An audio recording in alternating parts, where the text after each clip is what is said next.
Kayak ke jalan raya itu nggak ada mobil, Mas. Oh, Adanya dulu tuh kita ikut truk. Jadi izin ya kalau teman-teman sekarang itu suka ada yang mantek ya. Gitu ya. Naik truk. Naik truk. Zaman Ya. saya tuh dulu biasa. Oh, Tapi gitu. bukan nakal. Karena emang nggak ada kendaraan. Nah, jadi di pos PK tuh ada Pak namanya Teguh Dasar Pendidikan. Jadi pertama,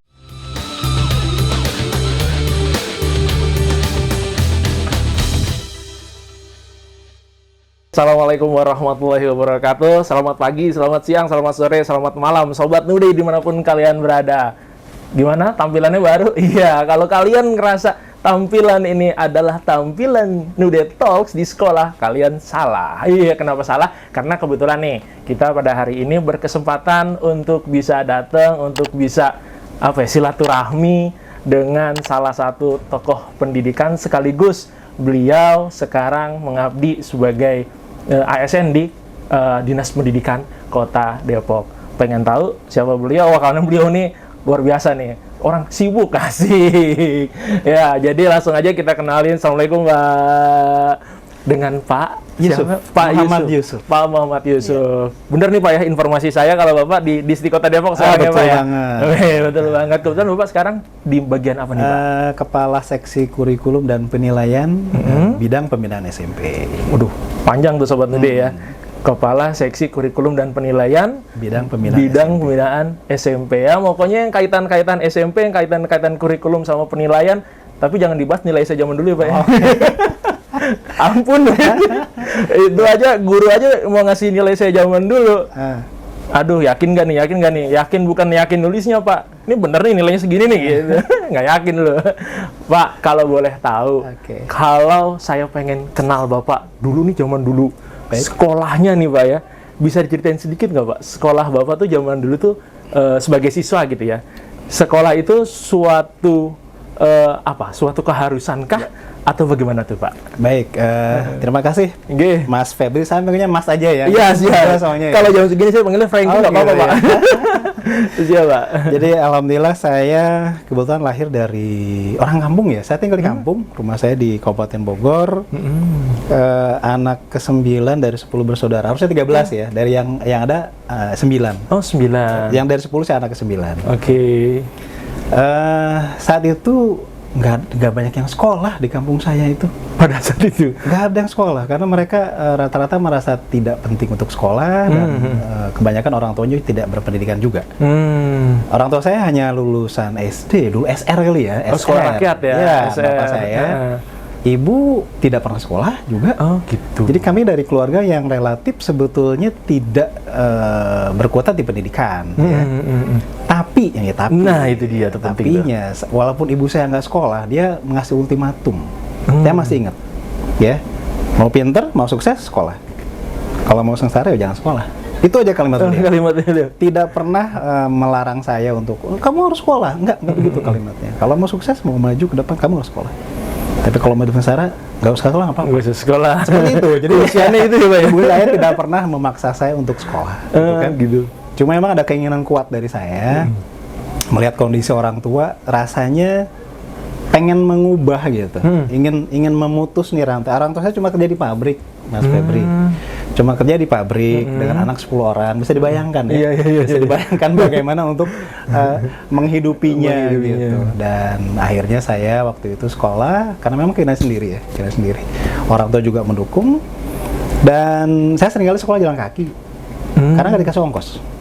Ya, untung masih berjalan kaki ya. Oh, masih bisa diakses jalan kaki ya, juga ya. Masih bisa naik jalan kaki. SD masih berjalan kaki. SMP harusnya naik mobil 2 kali, tapi saya memilih lewat jalan sawah ya, lewat jalan pedalaman. Karena saya tergantung dikasih uang atau tidak, saya kadang-kadang jalan aja. Karena jajan saya nggak pernah dikasih. Oh, ongkos itu jadi jajan aja lah gitu. Jadi jajan gitu. Dan saya ingat di SMP itu, saya ingat punya penjaga sekolah yang namanya Mang Dayat. Udah almarhum sekarang ya. Saya ketemu dengan anaknya dan saya sampaikan kepada anaknya, ayahmu sangat berjasa di kehidupan saya. Kenapa gitu Pak? Saya bilang, saya tuh nggak pernah dikasih jajan. Saya kalau haus di sekolah, saya tuh ke rumah Mang Dayat. Oh gitu. Penjaga sekolah itu minta minum. Dan beliau kasih gitu. Karena saya tahu saya tidak ada bekal gitu ya. Tapi karena saya itu saya kuat pengen belajar, akhirnya saya lulus dan mau SMA saya agak bingung. Oke. Agak bingung ya. Jadi mau gimana ya ini? Orang tua juga sudah sakit-sakitan gitu kan. Tapi saya harus ke SMA jauh. Lebih jauh lagi tuh, Pak. Jauh lagi. Cuma untung waktu itu masih NEM ya. Nah, mesinnya betul. NEM. Dan saya, alhamdulillah NEM saya bagus. Dan dapat di SMA 1 Bogor. Dapat di Jadi SMA 1 Bogor. terbaik lah waktu di Kota Bogor. Cuma jadi mikir, rumah saya kabupaten. Kabupaten Bogor. Akhirnya Kota Bogor. Dan nggak mungkin saya jalan kaki. Aduh. Berarti apa? BM, Pak? Apa mobil? Akhirnya dulu itu di daerah saya ke jalan raya itu nggak ada mobil, Mas. Adanya dulu tuh kita ikut truk. Jadi izin ya kalau teman-teman sekarang itu suka ada yang mantek ya. Gitu ya. Naik truk. Naik truk. Zaman saya tuh dulu biasa. Tapi bukan nakal. Karena emang nggak ada kendaraan. Jadi di daerah saya banyak sopir truk. Sopir truk Indo Semen, yaitu yang semennya kan yang datar kan. Iya. Sopir truk batu gitu kan. Dan mereka kalau pagi-pagi itu dengan sukarela ngajak kita gitu. Sampai ke jalan raya. Dulu seperti itu ya kalau kita pengen naik kendaraan. Jadi hal yang biasa buat saya dulu naik kendaraan truk. Ke sekolah. Bukan gaya-gayaan. Karena emang itu aksesnya transport yang paling betul. Itu ya listrik di waktu itu kan belum ada ya. Jadi memang terus terang saja di daerah saya kebanyakan mereka tidak memilih sekolah, mereka milih kerja nyari batu. Di daerah saya ada penggilingan batu. Mereka milih ikut kerja di penggilingan batu, dapat duit. Mereka milih kerja di nanam cukong, pucuk singkong namanya ya. Ada nanam pucuk singkong, mereka mainin gitu ya. Dan biasanya mereka gaya ke depan kita, lu ngapain sekolah gitu. Duit nih, gitu ya. Tapi saya tidak tertarik ya, saya tidak terpengaruh dengan teman-teman itu. Saya tetap melanjutkan sekolah saya, walaupun dengan keadaan apapun. Nah di SMA saya mulai mikir, gimana tuh Pak? Mungkin ini, karena nggak disi ongkos gimana? Akhirnya saya berpikir keras, ada cara yang mudah ternyata. Saya naik kereta, Mas. Rumah saya kan dekat stasiun Cilebut. Nah, jadi saya turun, jalannya masih hutan lah. Kemudian kita kalau nggak naik eretan kan bayar juga. Eretan itu semacam merakit ya. Iya, itu Pak Bejo tuh. Nah, anak eretan banget. Ada cadas-cadas yang bisa kita loncatin. Tapi kita kudu buka sepatu juga. Iya. Nah, itu aja turun, lewat cadas-cadas, loncat, berendam sedikit di Ciliwung, naik ke stasiun Cilebut, gratis zaman dulu kan. Kita karcis kan nggak ketat kayak dulu, ya kan? Maka saya naik kereta, Mas. Saya nakal sebetulnya, karena saya nggak bayar itu. Saya nggak bayar. Ya. Gitu. Dan persis di stasiun Bogor Kota kan? Bogor Kota. Nah, dari stasiun itu tinggal jalan kaki ke SMA 1. Deket banget. Nah, di situ saya mindernya luar biasa. Saya dari kampung, teman-teman SMA 1 ya mohon maaf ya. Saya di sekolah bisa jadi juara umum dulu di SMP. Wih, mantap. Di kelas, alhamdulillah juara 1 mah nggak pernah lewat gitu ya. Maka pas lulus, saya juara umum di kelas 3. Di kelas 3 dari sekian level gitu ya, sekian kelas ya. Sekian kelas saya juara umum. Masuk ke SMA 1, saya ngerasa jago dulu ya. Begitu mau ke SMA 1, dapat rapot semester pertama. Pengen nangis saya. Ranking saya tuh 10 ke bawah gitu. Di kelas loh ya. di kelas. Kenapa di SMA 1 kan dulu pakai NEM semua. Mereka rata-rata orang pandai. Terus sama saja mereka rata-rata pinter di SMA 1 itu. Jadi saya dulu ngerasa jago di kampung, di sekolah saya. Jadi kabupaten ya. Begitu saya ke kota, ketemu di SMA 1, SMA terbaik di kota Bogor waktu itu. KO saya, Mas. Dan kaget, Masya Allah, ternyata saya tidak ada apa-apanya. Di situ saya mulai menyadari, atas langit masih ada langit ternyata. Kerasa, bahwa ternyata kita tidak boleh menyombongkan diri gitu. Sesama-samanya kita, ternyata yang di atas kita jauh lebih banyak. Gitu. Jauh lebih banyak ya. Dan itu sampai dapat lulus ranking 10 itu luar biasa susah. Di kelas loh ya. Kita tidak bicara paralel. Apalagi paralel. Iya. Ini internal kelas aja gitu. Internal dapat ranking 10 luar biasa. Nah, saya bisa menyelesaikan 3 tahun alhamdulillah tuh di sana. Saya waktu itu orang tua saya sudah mulai agak nyerah nih dengan kondisi perekonomian ya. Udah sakit karena udah pensiun, dapat pesangon, udah berhenti. Karena kena stroke ya, jadi hanya bisa duduk aja. Saya mulai agak sedikit putus asa juga nih bagaimana kelanjutan sekolah saya gitu. Ini boleh sedikit cerita, agak sedih tapi saya menganggap ini sebagai sebuah pelajaran. Dulu itu saya pernah pakai celana yang ditambal tensoplas, masih inget Mas. Dulu kan suka ada tuh tempel-tempel ya. Iya betul. Kalau anak sekarang kan gaya semua dah. Naik mobil dulu mantek gaya. Sekarang kan gitu ya. Naik kereta dulu gaya gitu. Kita kan butuh. Yang terakhir pakai celana pakai Tensoplast. Bukan gaya. Sakingan saya nggak punya celana lain dan celananya ini tipis mas. Tipis si bagian maaf ya. Katanya tipis dan saya bingung nambalnya pakai apa. Maka tambahlah pakai Tensoplast. Bukan gaya-gayaan, tapi itu betul. Sehingga saya mikir, saya tidak mau ngerepotin orang tua ya. Saya nggak mau ngerepotin orang tua. Saya nggak pernah minta apapun ke orang tua masalah pakaian. Maka saya mikir gimana caranya saya punya celana nih. Karena saya sering naik kereta, gratis, uang jajan yang ada nih, ya, itu saya kumpulin. Jadi mas, kalau saya dikasih uang 100 perak sehari nih, dulu mie ayam itu 300. Dulu mie ayam 300. Jadi kalau saya pengen mie ayam itu minimal saya nabung 3 hari. 3 hari baru dapat mie ayam. Di Gang Selot itu di SMA 1 Bogor. Kalau sekarang masih ada gangnya juga. Mie ayamnya juga masih ada kayaknya. Nah, saya ngumpulin uang itu mas. Ngumpulin uang itu, kemudian alhamdulillah saya nanya-nanya ke teman, ada tuh remaja Taylor katanya dekat Pasar Anyar. Saya ke situ. Jadi alhamdulillah itu saya ngumpulin uang kebeli mas celana. Jahit sendiri diukurin ya. Saya lupa itu berapa nilainya. Maka terbebaslah saya dari Tensoplast. Tensoplast bersejarah itu. Ada sejarahnya. Jadi ada sejarahnya. Jangan lupa kan gaya-gaya. Betul. Jadi memang ya karena kondisi. Nah lulus SMA dimulailah lagi tantangan yang lebih besar. Orang tua saya udah bilang nggak mungkin saya bisa nyekolahin kamu. Udah nggak mungkin. Kita udah sakit-sakitan begini. Adik kamu juga masih ada 1, kakak juga masih ada yang sekolah. Udah nggak mungkin kamu kuliah. Saya hanya bilang ke Abah almarhum waktu itu, ya Abah, saya terima. Artinya saya diam saja, ya, mengiyakan. Dan di belakang saya nangis, mas.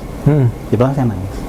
Saya menyadari kadang orang tua saya yang memang kondisi kita yang tidak mampu ya untuk kuliah. Tapi saya pengen kuliah. Kuliah.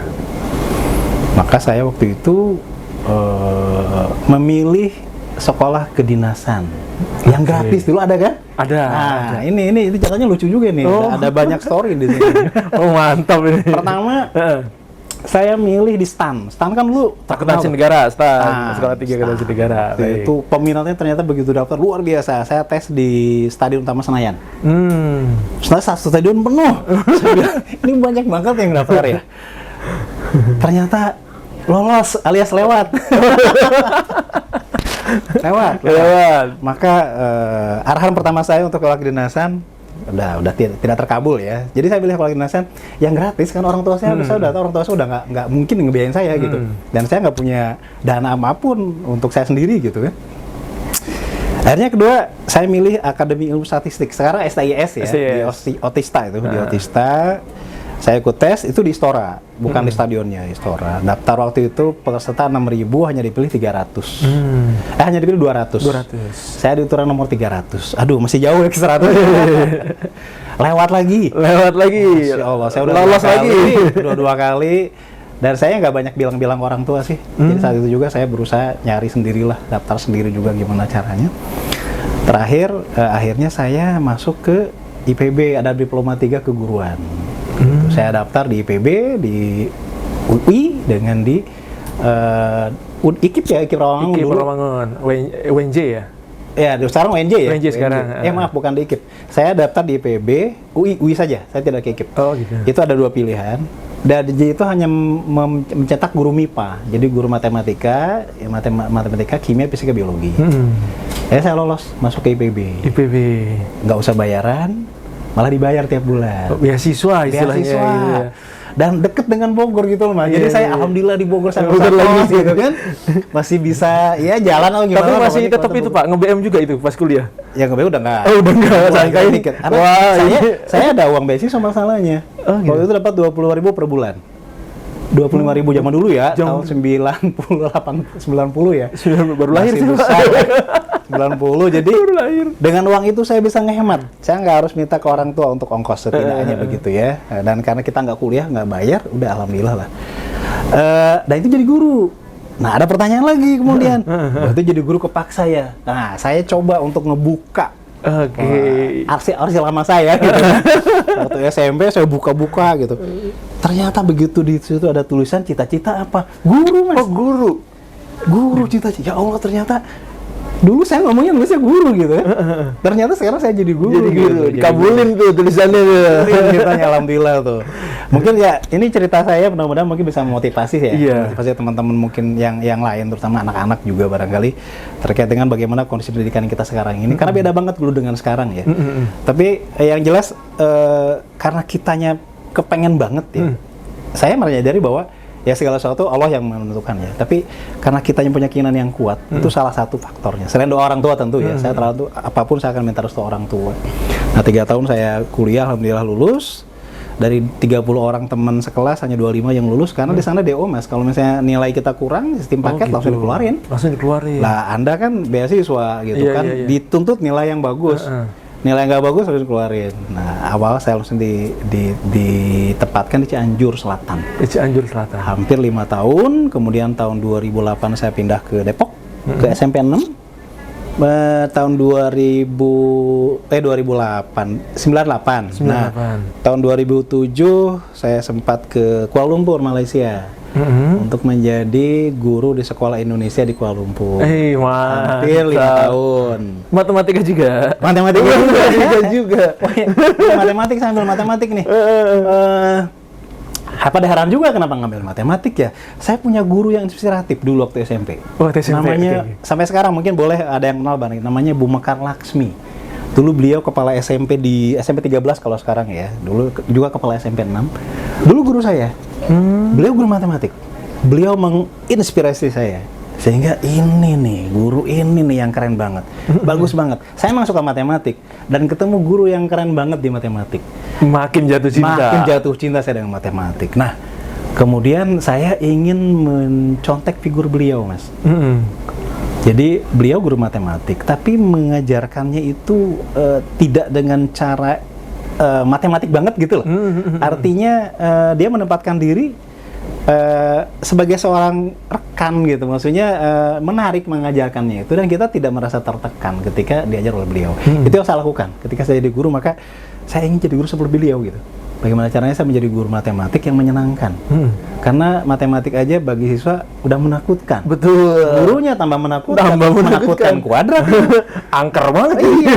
Anak-anak dengar kata matematik, 50% udah hilang tuh. Iya. Minatnya ya. Apalagi gurunya datang dengan wajah serem, udah friendly gitu. Wah, udah dijamin, lari semua. Lari semua. Maka saya berusaha waktu itu, saya tidak ingin jadi guru matematik yang biasa-biasa aja, itu prinsip saya. Dan saya tidak ingin jadi guru yang biasa aja, itu juga salah satunya. Kenapa waktu itu ketika ada kesempatan untuk menjadi guru sekolah Indonesia, saya ikut daftar. Daftar di kementerian, tes. Saya lolos alhamdulillah untuk menjadi guru di Kuala Lumpur. Di sana yang diajar orang Indonesia. Orang Indonesia. Hampir 5 tahun, akhirnya balik saya ke Depok. Tahun 2011 akhir ya, di pertengahan tahun ajaran. Kemudian 2013 saya juga punya kesempatan untuk ke Australia, jadi guru juga. Ngajar juga? Bukan, waktu itu kita pelatihan 3 minggu. Nah itu free ya, kita ikut tes juga dengan waktu itu Kanwil Jawa Barat. Kemudian kita dites psikotes, bahasa Inggris, semuanya lah pokoknya tentang kesana. Kemudian kita dilatih selama 3 minggu di Australia, di Adelaide. Jadi biar jadi guru yang berbeda lah gitu ya. Di sana kita diajarkan bagaimana menjadi guru yang lain dengan yang lain dan bagaimana kita bisa mengolah pembelajaran dengan sangat baik. Banyak hal yang bisa saya lakukan juga. Nah, tahun ini sampai selesai ya. Nanti silakan Mas yang lainnya digali lagi. Siap. Ini jadi kayak autobiografi nih. Nggak apa-apa, Pak. Kemudian biar komplit informasinya. Balik ke Depok kan emang masih cuma 3 minggu yang nggak lama dan saya kembali ke SMP 6. Di sana kemudian ada pendaftaran calon kepala sekolah, saya ikut daftar. Oh ya saya lupa, saya tahun 2004 pernah ikut jadi guru berprestasi Kota Depok juara 1. 2004 wali Kota Depok ya, sampai provinsi ternyata kalah. Di sana yang lebih pintar banyak dari saya ternyata ya. Kemudian tahun 2014 juga ikut lagi. Diikutkan lagi sama guru berprestasi lagi. Ya, juara lagi di Kota Juara lagi gitu di provinsi kalah. Jadi itu pengalaman saya ya. 2013 saya sempat ke Australia belajar 3 minggu. Nah, saya lupa tahun 2015 atau 2016 ya ada pendaftaran kepala sekolah, saya ikut daftar, ikut tes, alhamdulillah lolos. Ikut pelatihan juga sudah selesai dan saya dapat sertifikat kepala sekolah. Saya jadi waktu itu tinggal nunggu penempatan kepala sekolah nih. Ternyata gitu kan, ketika tahun 2019 awal ternyata Allah menghendaki lain.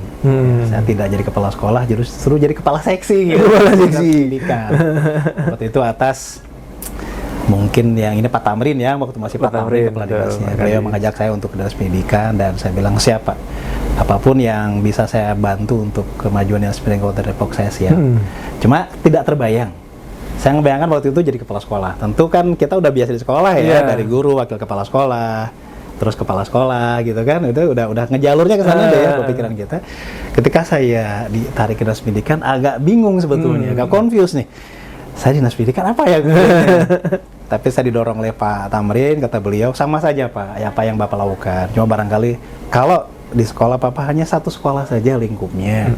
Kalau dinas pendidikan, kita bisa berkiprah lebih luas untuk juga sekolah-sekolah yang lain. Nah, sampai saat ini, jadi saya udah hampir 4 tahun lebih ya. 4 tahun lebih. Di dinas pendidikan dari tahun 2019 awal. 2019 awal. Begitu Mas Budi gambaran secara umumnya. Siap, sampai dengan sekarang, insya Allah sampai dengan selanjutnya. Amin. Gitu. Tapi dinas pendidikan kalau orang sudah ke distrik itu sebenarnya punya harapan setelah dari sini mau ke mana lagi gitu, gimana sih Pak? Sebetulnya gini ya, kalau kita di ASN itu kan masalah karir mengalir ya sebetulnya. Ketika kita di posisi sekarang katakanlah kepala seksi, maka bisa saja nanti kalau emang kita punya kemampuan yang bagus, bisa naik jadi kepala bidang, bisa jadi seklis. Itu kira-kira alurnya yang bisa dilalui. Bahkan bisa jadi kepala dinas misalnya alurnya. Tapi kan sekali lagi itu tergantung penilaian pimpinan dan tergantung kebutuhan di lapangan.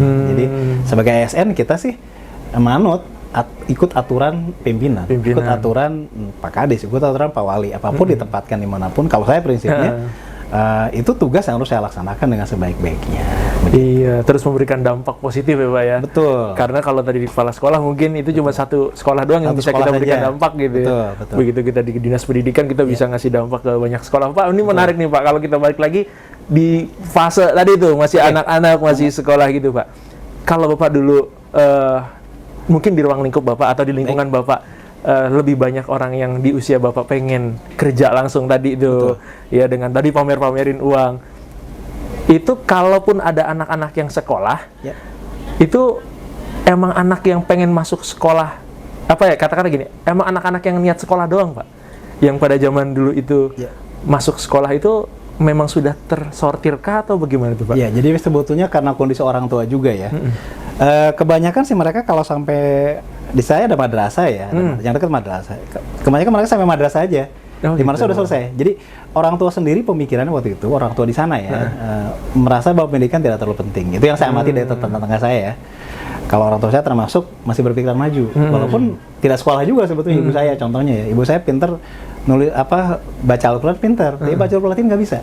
Oh, gitu. Tapi saya tahu beliau sangat smart. Ibu saya tuh smart banget orangnya. Padahal dia nggak sekolah. Cuma saya amati bahwa dari cara dia bicara, memberikan arahan segala macam, saya yakin nih kalau ibu saya sekolah nih pasti orangnya hebat ya. Gitu kan. Dan dari beliau ya saya banyak banyak belajar juga. Kalau ayah kan karena dia capek kerja ya, pagi berangkat pulang malam gitu. Jadi tidak terlalu banyak berinteraksi. Cenderung pendidikan diserahkan ke ibu. Yang selama ini sehari-hari dengan kita semua gitu kan. Dan ya saya salut dengan ibu saya masih ada sekarang. Ayah saya udah almarhum, udah 94 tahun ya usianya, udah sepuh memang. Tapi dia ingat beliau kuat sekali. Sampai inget cucu cicit berapa, jumlahnya berapa, namanya masih siapa. Bisa di absen ya? Masih bisa di absen. Bisa di absen ya? Jadi tuh Pak, jadi ketika saya kecil memang di sekitar lingkungan kebanyakan juga mereka tidak berpendidikan juga. Sehingga ke anaknya juga akhirnya terpengaruh. Apalagi dengan itu tadi iming-iming kerja dapat duit. Dapat uang. Iya, mereka langsung gini gue dapat duit. Sekolah malah ngabisin duit. Bercanda sih, tapi saya tidak terpengaruh oleh itu gitu. Gitu. Pak, kalau dulu zaman sekolah dulu, guru tuh sebagian besar umumnya tuh seperti apa sih Pak karakternya zaman Bapak nih? Oke. Dulu itu guru kalau saya lihat gini. Penghormatan siswa ke guru itu mungkin lebih ya. Tidak berarti sekarang kurang. Artinya begini. Zaman dulu guru-guru yang mengajar kita karena tidak ada medsos juga ya. Jadi memang mereka sumber satu-satunya yang kita bisa pelajari dari mereka. Selain buku ya. Dulu buku perpustakaan juga kan minim. Ya info dari medsos, boro-boro dulu mah ya HP, apalagi TV cuma ada TVRI doang gitu kan. Maka mereka menjadi sumber satu-satunya kita untuk belajar. Selain buku yang buku yang di perpustakaan pun juga minim. Jadi mereka betul jadi sumber belajar kita untuk guru-guru. Nah, guru-guru karakter guru dulu dengan sekarang sebetulnya tidak terlalu jauh berbeda. Cuma mereka barangkali kalau guru zaman sekarang saya kira lebih pintar-pintar sebenarnya. Secara IT-nya, ya, secara pengetahuan teknologinya juga lebih pintar. Yang dulu tidak, cuma memang mereka lebih bersahaja ya, lebih bersahaja. Lebih kita mengajarkan kita itu bukan hal yang kompleks lah, dan merasa kedekatan kita ke guru itu jauh lebih dekat kalau dengan guru-guru zaman dulu ya, dibandingkan guru-guru zaman sekarang. Walaupun ada juga guru yang aneh, adalah biasa aja lah. itu hal yang biasa. Murid nakal dari dulu, Mas. Dari dulu. Saya SMP itu di SMP 1 Kedung Halang, sekarang SMP 15. Jadi kalau saya mau regalisir nih, sekarang udah nggak ada sekolahnya. Namanya udah beda. Ganti, udah 15. Itu antara 4 asrama. Di sana ada Brimob, ada PHB, ada Pomad, ada Armen, anak kolong. Nah, mereka sekolah di situ. Berantemnya juga di situ. Oh, gitu. Jadi sekolah saya itu tempat berantem anak-anak. Saya orang kampung. Saya yang orang kampung lah gitu. Tapi saya paling nggak suka kalau orang berantem gitu. Oh gitu. Jadi saya kalau ada orang berantem saya misahin, saya malah hampir kepukul saya gitu. Saya dua temen saya mau berantem, lu ngapain sih berantem gitu. Saya misahin malah kita mau dipukul akhirnya kan. Cuma ya saya tetap berusaha menempatkan diri di antara mereka lah. Dulu namanya palak-palakan udah biasa, Mas. Oh, zaman dulu. Jadi palak-palakan biasa, dipalak, kita lagi dipalak, minta duit gitu. Itu hal yang biasa gitu kan. Cuma memang saya mengamati, bukan membenarkan ya. Tawuran zaman dulu dengan sekarang beda banget. Ya dulu itu one by one, satu-satu, single gitu ya. Pukul-pukulan saja, nggak pakai alat. Sekarang kan pakai parang panjang-panjang. Tetap zaman dulu nggak betul. Saya tidak membenarkan yang dulu ya. Coba barangkali tipe gaulnya, tipe tawurannya udah beda banget. Kalau dulu lebih gentle kalau silat tembak tuh. Satu-satu bonyok kayak bonyok, tapi by hand aja gitu.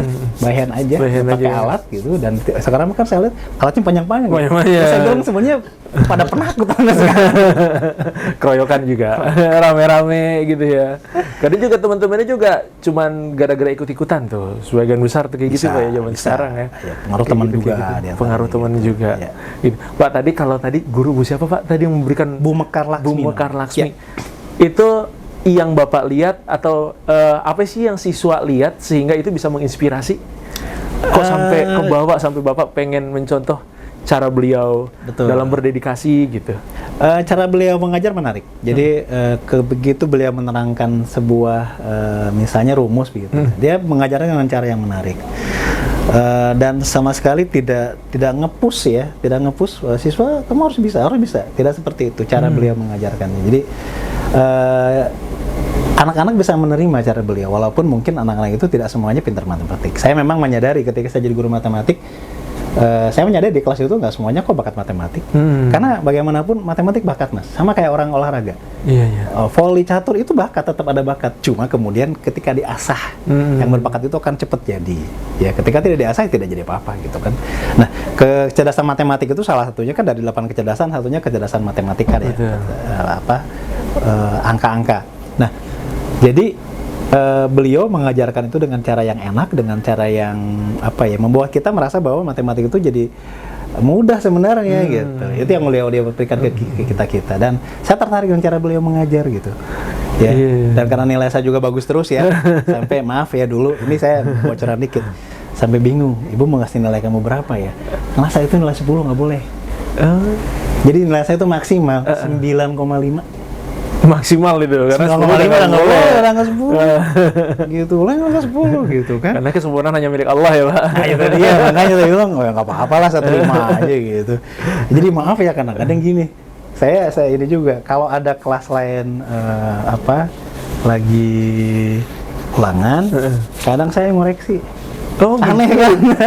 Tapi Bapak pernah ngerasa ini nggak Pak? Ya kalau manusiawi kali yang ngerasa nilainya tinggi terus jumawa gitu. Enggak. Kamu nilainya kecil gitu pernah sih? Enggak. Oh, enggak pernah? Enggak. dari dulu saya untuk masalah itu alhamdulillah. Enggak ya? Ya, saya termasuk bisa jaga rahasia. Asik. Jadi saya tahu dari teman-teman saya. Oh gitu. Kelas yang lain ya. Kan bapak yang ngoreksi Dia tadi. tahu lo gitu kan. Jadi ya, saat itu ya karena beliau ngajar banyak banget kelas. Jadi saat itu ya, jadi ketika ada ulangan sama minta bantuan saya. Cuma saya yang minta bantuan oleh dia. Gitu. Yusuf bantuin ibu ya. Oke siap, saya bilang. Dan saya objektif ya. Saya objektif. Saya tidak melihat, kan saya kenal semua teman-teman. Enggak, saya tetap nilai objektif. Nah, ulangan saya nilai ibunya gitu. Tapi teman-teman bapak tahu kalau bapak yang ngoreksi? Nggak tahu? Nggak tahu. Kalau tahu, gini amat loh gitu. Nggak tahu gitu. Jadi saya pikir dari dulu saya udah diajarin jadi guru nih sama guru saya gitu. Soalnya ya saya merasa sudah mulai dipupuk ya saya untuk belajar menilai orang lain dari ulangan gitu ya. Jadi ya itu ya. Bapak saking bisa jaga rahasianya sampai orang pun nggak tahu ya kalau sebenarnya bapak yang koreksi gitu. Kan saya bawa ke rumah, yang di rumah sama yang tahu. Tadi bawa ke rumah. Bawa ke rumah. Gitu. Kalau di sekolah ketahuan lah ya, Pak ya. Bawa ke rumah, ada satu kelas itu. Bawa ke rumah gitu. Saya bawa ke Itu rumah. bapak menyadari kalau bapak tadi punya bakat di matematika itu awalnya gimana sih Pak? Atau gimana sih cara kita kalau anak zaman sekarang mungkin buat teman-teman di rumah gitu ya bisa men-screening gitu bahwa saya ini punya potensi loh mata pelajaran tertentu. Itu gimana sih Pak caranya? Sebetulnya saya hobi baca ya sebetulnya ya. Jadi saya ada dua. Ya saya ngerasa bahwa saya punya talenta sendiri ya. Saya merasa bahwa saya senang matematik. Nah, saya senang bahasa juga. Cuma di bahasa itu saya merasa kendalanya saat itu adalah kita sumber bacaan. Jadi maaf mas, saya kalau jalan nih ketemu koran, seneng banget. Koran bekas, seneng banget saya bawa ke rumah itu. Dibaca gitu. Iya. Dibaca, karena nggak ada bacaan gitu. Saat itu tuh kita buku kurang banget gitu. Kurang banget. Saya seneng baca. Jadi pokoknya kalau ada buku, ada di buku ketemu buku apapun itu saya seneng, saya baca. Itu tadi ketemu koran bekas loh. Koran bekas. Mungkin bekas bungkus apa gitu masih ada itu ya dibaca. Ada tulisannya lah ya. Tulisannya saya baca, seneng baca. Kemudian kalau matematik saya merasa memang dari awal saya emang suka dengan matematik itu gitu. Apa tuh Pak yang nyebabin suka tuh apa sih Pak? Saya kurang tahu juga sukanya karena apa ya. Karena ya kalau matematik relatif lebih pasti kali ya. Jadi saya aneh juga. Bahasa saya seneng. Matematik saya seneng. Biasanya orang tuh berbeda Pak. Kalau orang seneng bahasa itu mereka senangnya tulisan, bukannya angka. Kalau saya bahasa juga seneng, angka juga seneng gitu. Jadi emang karena saya suka aja Pak. Karena suka aja. Jadi apalagi ketemu guru yang memotivasi seperti itu, gitu kan. Contoh bahasa Inggris. Saya seneng, tapi maaf waktu itu saya ketemu guru di SMP nih, bingung saya dengan cara ngajarnya gitu. Saya seneng bahasa Inggris ya. Sampai di SMA juga pas tahun pertama juga sama. SMA nih, waduh saya bahasa Inggris saya jong banget gitu. Jongnya mau aja baru jong aja. Nah di kelas 2 SMA saya ketemu guru yang hebat. Nah itu pengaruh saya. Nggak tahu tiba-tiba soalnya di kelasnya ting gitu. Jadi kayak lampu gitu. Ting. Kok gini ya bahasa Inggris? Ini jadi enak gitu ya. Jadi enak, saya bisa mengubah nilai saya menjadi lebih baik itu di kelas 2 sama kelas 3 di bahasa Inggris gitu. Itu contohnya. Karena itu ya salah satu saya merasa bahwa terbantulah dengan bahasa Inggris ketika kita ke Malaysia contoh ya, ketika saya ke Australia gitu kan. Walaupun saya tidak jurusan bahasa Inggris gitu kan. Jadi relatif terbantu itu karena saya ternyata saya ketemu guru yang tepat saat itu gitu, yang enak sehingga bisa membantu kita untuk lebih memahami bahasa Inggris. Contoh gitu. Jadi saya bahasa Inggris senang, bahasa Indonesia juga senang. Matematika juga suka. Semuanya kayak pelajaran semua senang. Matematika itu berarti termasuk MIPA-nya itu Pak ya? MIPA, betul. Ya termasuk IPA-nya itu ya. Ada fisika, kimia, betul. biologi terus. Tapi aneh, saya senang matematik, tapi kalau saya fisika saya nggak terlalu senang. Loh, kenapa Pak? Aneh kan?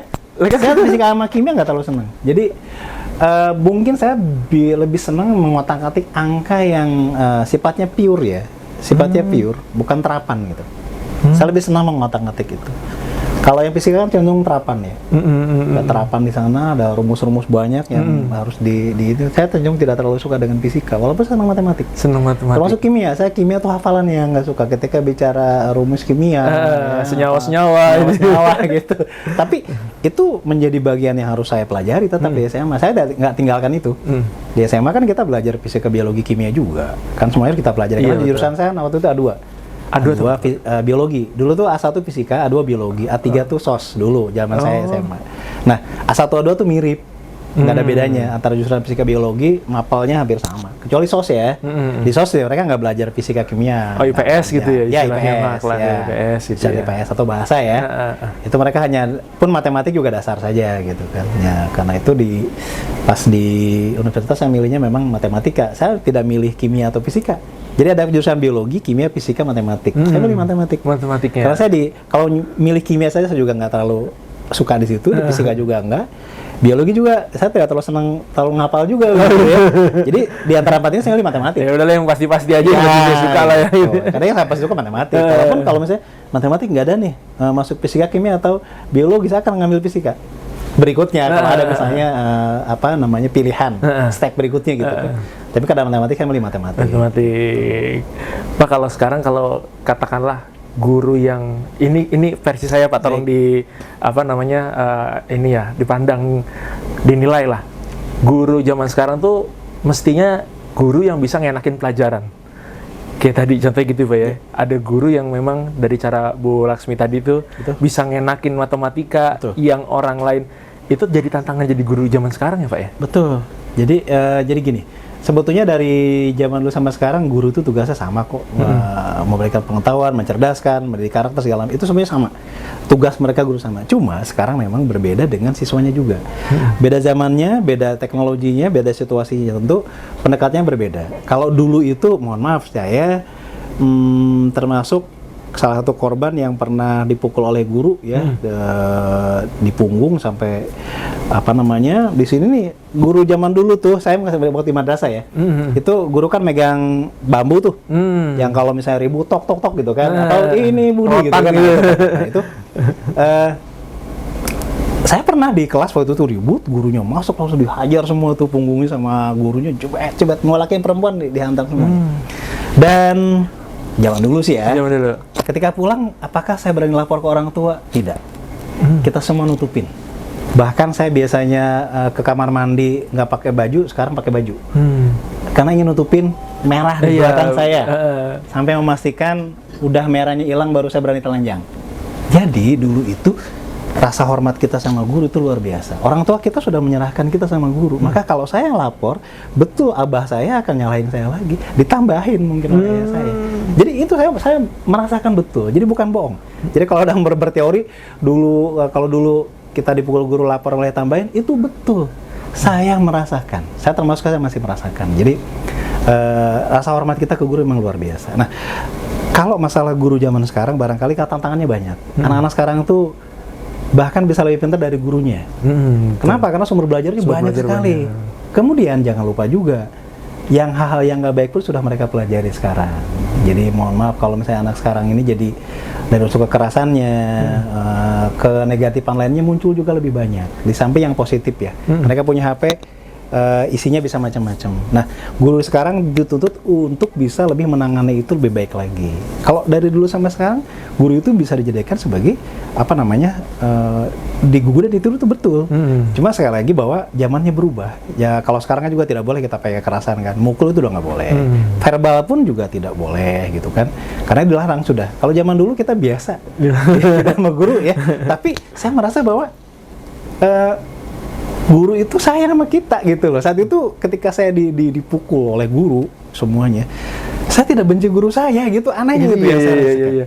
Padahal kita udah istilahnya sudah disakitin gitu ya, dipukul gitu. Tapi saya nggak benci guru saya gitu, nggak ada dendam. Itu yang saya rasakan, kok aneh ya. Kenapa dulu dibegitukan tapi saya nggak punya rasa dendam sama guru saya? Ya sampai justru kita hormat gitu sama dia gitu kan. Bukan takut juga ya.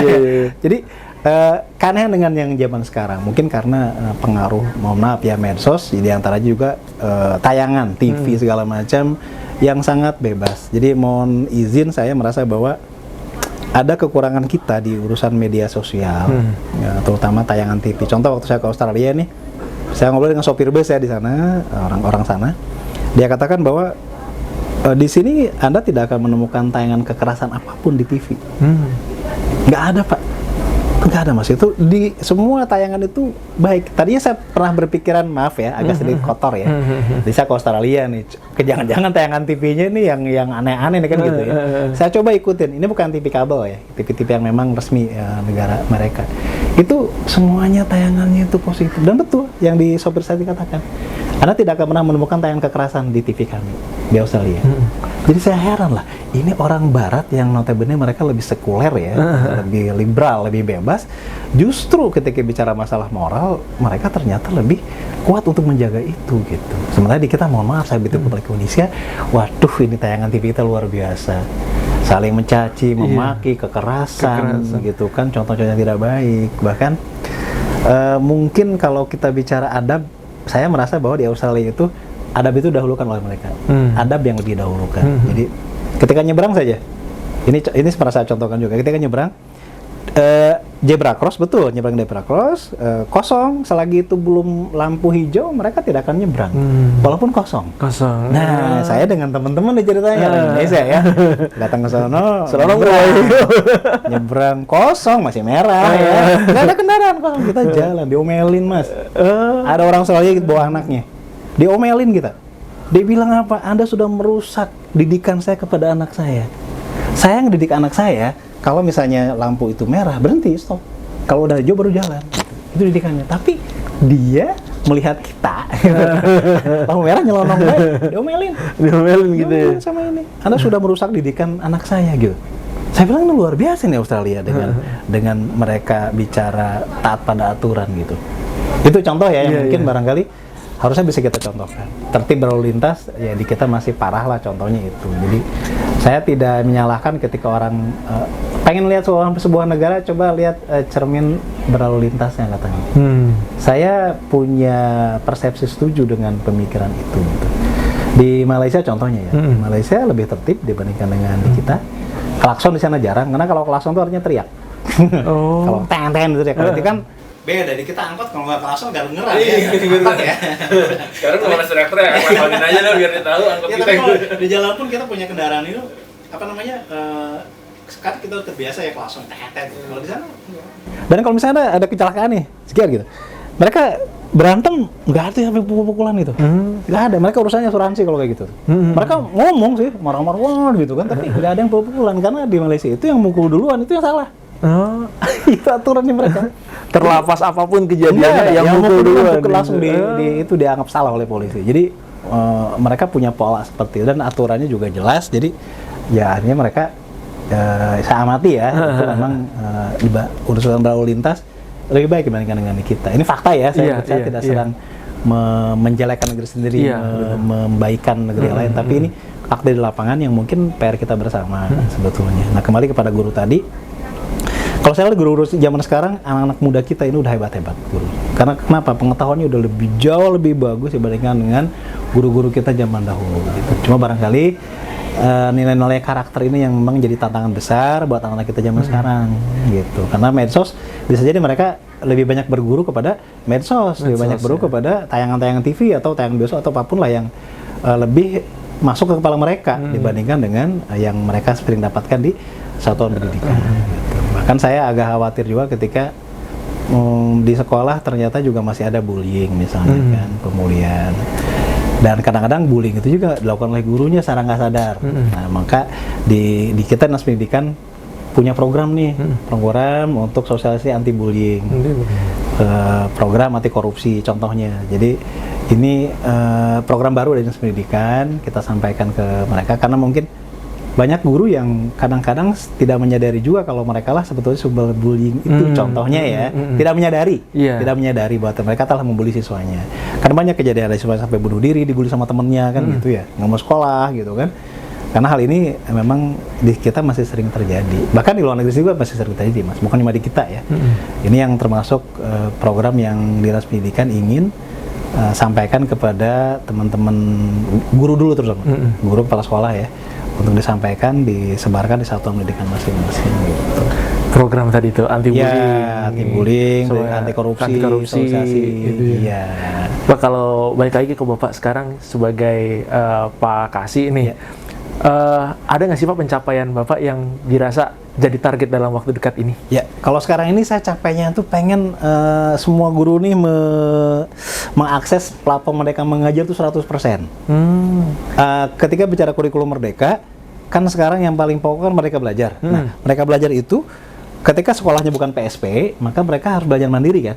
Nah, belajar mandiri itu bisa lewat PMM, platform Merdeka Mengajar. Ada namanya aplikasi. Nah, Depok ini masih rendah aplikasinya, jadi saya kepengen banget nih di kurikulum khususnya semua guru kepala sekolah mengakses PMM sampai kepada level mereka bisa berbagi karya. Ya, ini yang sedang kita usahakan kerjasama dengan pengawas. Karena target saya diantaranya itu. Jadi karena kurikulum Merdeka sudah jelas akan kita gunakan, sementara tidak ada lagi pelatihan zaman dulu. Dulu mah guru teh dipanggil, dilatih di tempat dulu waktu zaman 2013 saya masih ingat ada ke Cipanas, ke Puncak, ke Bandung gitu kan. Sekarang polanya nggak begitu. Jadi mereka dilatih belajar mandiri lewat platform Merdeka Mengajar. Nah, PMM ini ternyata Bapak Ibu guru itu, nah ini sekali lagi memang literasi juga ya. Itu banyak yang menganggap enteng. Jadi mereka sudah login sudah tidak sampai nonton video. Karena kalau dia nonton video nggak full, dia tidak akan lulus. Jadi ada 4 tahapan dan itu mandiri. Nah, di sini kelihatan bahwa ternyata guru kita masih cenderung pengen disupervisi terus. Pengen diarahkan, diajak, ditarik gitu loh. Padahal pengennya ini dia bisa belajar mandiri. Nah, karena itu kita coba untuk dengan para pengawas pembina memastikan bagaimana caranya nih agar semua guru kepala sekolah bisa mengakses PMM dan sampai kepada tahap mereka sudah bisa berbagi karya dengan yang lainnya. Itu satu. Yang kedua juga bukan cuma di gurunya tapi di seluruh stakeholder juga memahami bagaimana penerapan mereka mengajar, terutama di P5 ya, proyek P5. Nah, P5 ini masih banyak dipahami dengan berbeda.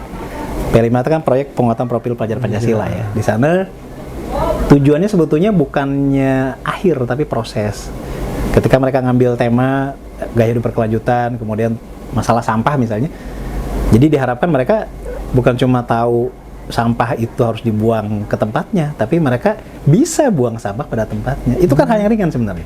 Saya sampaikan ke teman-teman, saya bilang kalau buang sampah itu kan nggak bayar, nggak susah, nggak capek gitu kan. Tapi kenapa sampah di kita banyak banget? Gitu. Kenapa? Oh, tempat sampah ada, disediakan. Nah, berarti kita itu baru sekedar tahu, just knowing, saya bilang gitu. Knowing doang, tapi not being gitu. Jadi kita cuma tahu itu tempat sampah, harus buang sampah di sana, tapi tidak dilakukan gitu. Nah, ini juga salah satunya di P5 ini kita harapkan karakter siswa akan lebih baik ya dibandingkan dengan sebelumnya. Jadi mereka belajar ini. Kira-kira itu Mas, 2 itu yang. Kalau kaitannya sama ini Pak, yang HOTS itu Pak? Ya. Iya. Oh ya, HOTS itu kan bicara soal-soal yang high order thinking skill ya. Sebetulnya itu bagian dari HOT. Jadi ketika bicara high order thinking skill diharapkan begini, bahwa anak-anak itu bisa menganalisa sebuah persoalan itu bukan cuma pengetahuan saja gitu kan. Jadi kalau misalnya bicara begini, Presiden Indonesia sebelum yang pertama siapa? Jawabannya Soekarno. Itu kan bukan HOTS. Itu hanya soal pengetahuan saja. Soal pengetahuan saja. Tapi ketika ada pertanyaan mengapa sih terjadi Perang Dunia yang kedua? Nah, itu sudah mulai HOTS. Karena mereka sudah mulai menganalisis kenapa terjadi Perang Dunia yang kedua. Maka mereka butuh bacaan. Butuh referensi. Di situ mereka mulai berpikir, mengambil berbagai sumber. Itu contohnya ya. HOTS yang lebih ringan. Jadi kalau bicara HOTS itu sebetulnya kurikulum Merdeka tetap HOT juga. Karena diharapkan anak-anak juga bisa berpikir high order thinking skill, bisa ketika mereka bicara masalah sampah misalnya, maka mereka diharapkan punya ide. Mungkin mereka punya ide yang lain, sampah itu kudu diapain sih gitu kan? Atau ada nggak cara yang lain untuk bisa sampah kita dikurangi? Jadi diharapkan karakternya muncul, tapi mereka juga bisa berpikir dengan tahapan yang lebih tinggi. Gitu. Lebih kompleks lagi. Betul, lebih kompleks. Gitu. Pak, ini kalau harapan Bapak dalam rangka HUT Kota Depok. Baik. Itu harapan Bapak dari Dinas Pendidikan itu untuk Kota Depok sendiri deh. Baik. Untuk dunia pendidikan Kota Depok sendiri itu apa Pak? Baik, seperti kita tahu bahwa tema dari HUT Kota Depok kan beragam suku berpadu menjadi satu. Salah satunya berarti kita bicara masalah toleransi. Ya. Jadi kalau kami melihat di kementerian ada yang namanya, ini kalimatnya agak serem sih, 3 dosa pendidikan. Nah, cuma kata Pak Kadis, kayaknya 3 dosa pendidikan terlalu serem deh. Mungkin sampaikan saja permasalahan pendidikan. Jadi di Puspeka tuh ada Pak namanya 3 dosa pendidikan. Jadi pertama, bullying, yang kedua intoleransi, yang ketiga pelecehan seksual. Jadi saya melihat bahwa ini PR kita bersama termasuk Dinas Pendidikan, bagaimana caranya agar supaya 3 dosa pendidikan ini hilang dari Kota Depok di bidang pendidikan. Contoh kita, makanya anti bullying kita programkan dalam rangka Hardiknas. Karena nyambung tuh. Kemudian yang kedua anti korupsi juga, ya kita bicara karakter. Yang ketiga tentang toleransi. Nyambung dengan tema HUT Kota Depok. Beragam suku berpadu menjadi satu. Ini ingin menunjukkan bahwa Kota Depok ini kota yang toleransi, bahwa kita semuanya berbeda-beda, tapi sekali lagi kita sama-sama warga Depok, bisa saling bekerja sama, bisa saling menolong, bisa saling ya berbisnis, bisa saling berinteraksi tanpa harus tersekat oleh perbedaan agama, suku dan lain segala macamnya. Maka Dinas Pendidikan mensupport, artinya bahwa dari kebijakan Pak Wali tersebut, Kota Depok, maka diturunkan oleh Dinas Pendidikan dalam bentuk kegiatan dalam bentuk Hardiknas. Ada 9 kegiatan. Ada 9 kegiatan. Saya lupa urutannya apa, tapi diantaranya adalah dengan luncurnya KDS tahun kemarin sudah ya, Kartu Depok Sejahtera, inisiatif buat guru, kemudian program inklusi juga, ada program PSPP, PGP, plus tadi yang tadi sosialisasi tentang anti bullying, kemudian tentang anti korupsi, ya. Insya Allah akan kita gelar di Mei nih. Di Mei ini sampai akhir bulan, masing-masing bidang nih punya kegiatan serangkai dengan kegiatan Hari Pendidikan Nasional. Hari Pendidikan Nasional. Wah, ini mantap betul ini. Ini sebenarnya kalau nggak inget durasi mah terus-terusan nih bisa sampai Bapak nggak jadi acara. Emang banyak yang bisa dikulik kayaknya. Ya, harapan saya sih nanti kita masih ada selanjutnya nih Pak ya. Ya. Untuk Sobat Today mungkin kasih Bapak punya kata-kata pamungkas nggak Pak? Atau quotes yang Bapak pegang atau prinsip yang Bapak pegang dari zaman dulu yang itu bisa di-sharekan? Ada satu kalimat yang ini tidak akan pernah lekang oleh waktu, tidak pernah lekang oleh waktu ya. Jadi apa tuh kalimat yang simpel? Belajar seumur hidup. Itu saja. Dimanapun, kapanpun kita berada dalam kondisi apapun, maka gunakan situasi tersebut untuk belajar. Saya mengajar, tapi saya bisa belajar dari anak murid saya. Saya ketika di jalan ketemu pemulung, contohnya, saya bisa belajar dari mereka. Contoh yang pernah saya alami, di satu sisi ketika saya merasa sedih, ini contoh Pak ya, saya merasa sedih banget di jalan gitu kan, entah ayah saya masih ingat dari sesuatu lah, tapi ada pemulung yang bawa gerobak, di belakangnya ada tertulis, kebahagiaan adalah milik orang-orang yang bersyukur. Gitu. Itu mulung. Iya. Ya Allah, saya bilang. Jadi menyadarkan saya, oh, saya sekarang tidak bahagia. Jangan-jangan karena saya nggak bersyukur nih. Gitu. Jadi dari situ saya belajar, saya berusaha untuk bahwa dari sekitar lingkungan kita apapun itu kita jadikan sebagai sebuah pelajaran. Itu ya yang mungkin bisa saya sampaikan kepada teman-teman semuanya. Bukan hal yang keren, tapi ini hal yang biasa. Cuma kadang-kadang kita lupa. Iya, jadi kayak makan garam sebetulnya. Tapi kalau udah nggak ada garamnya baru kerasa. Nggak enak nggak ada garamnya. Tapi ketika digaramin biasa-biasa aja. Jadi sekali lagi saya quote-nya barangkali kita mengajar mereka, kita belajar seumur hidup. Talabul ilmi minal lahdi ilal lahdi. Sampai dari mulai kita lahir sampai kita mungkin masuk ke liang kubur. Kita tidak boleh berhenti untuk belajar. Seperti itu. Mantap, pokoknya belajar seumur hidup. Berhenti belajar kalau udah nggak hidup gitu. Ya emang kita berhenti belajar kalau emang udah nggak hidup gitu ya, mau gimana belajarnya. Oke, terima kasih banyak Pak Yusuf atas kesempatannya. Mudah-mudahan ini kita masih bisa berlanjut di pembahasan-pembahasan yang lain. Boleh. Karena saya yakin betul ini banyak Sobat Today yang mendengarkan tadi mungkin sedikit banyak menginspirasi atau bahkan nanti tidak menutup kemungkinan ada pertanyaan-pertanyaan di kolom komentar. Nah, nanti mungkin kita bisa bahas di part selanjutnya. Boleh sekali lagi. Siap, terima kasih banyak Sobat Today semuanya. Sampai jumpa di episode selanjutnya. Assalamualaikum warahmatullahi wabarakatuh. Bye.